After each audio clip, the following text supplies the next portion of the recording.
Today we're in the Chrysler 200. We'll be illustrating how to attach ProClip item number 855028 found at ProClipUSA.com. Before we get started, we want to mention a couple thoughts here. First, read over the instructions, look over the photos before you get started. Next, attach the vehicle mount onto the vehicle prior to attaching anything onto the faceplate of the vehicle mount. Next is, this ProClip comes with some double-sided tape. Here you'll see it as a blue strip or yellow strip. It may be red or blue. Remove the covering off the tape. The residue from the tape will not stay on the vehicle if you ever want to remove the mount later on down the line. With that said, we'll get started here. The upper part of the ProClip will have the sticker that says ProClipUSA.com on it, and there's an angled edge on the top part of the ProClip.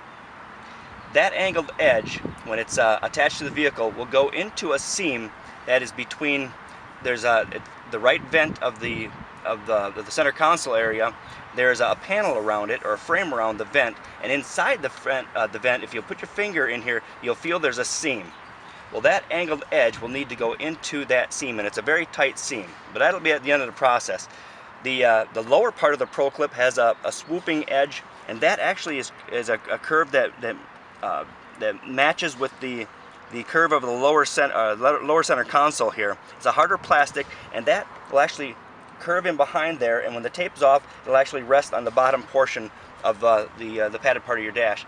But to get started, you'll line up the ProClip where it's supposed to go. Reasons for that is because you'll need to know where to attach this lower portion of the ProClip into the lower seam. Just like that. Now again, we're not taking the tape off this one because we'll be removing the mount right back off the car.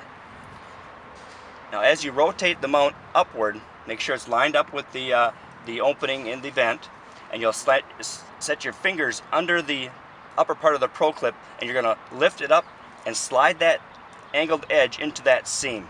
It's a very tight seam,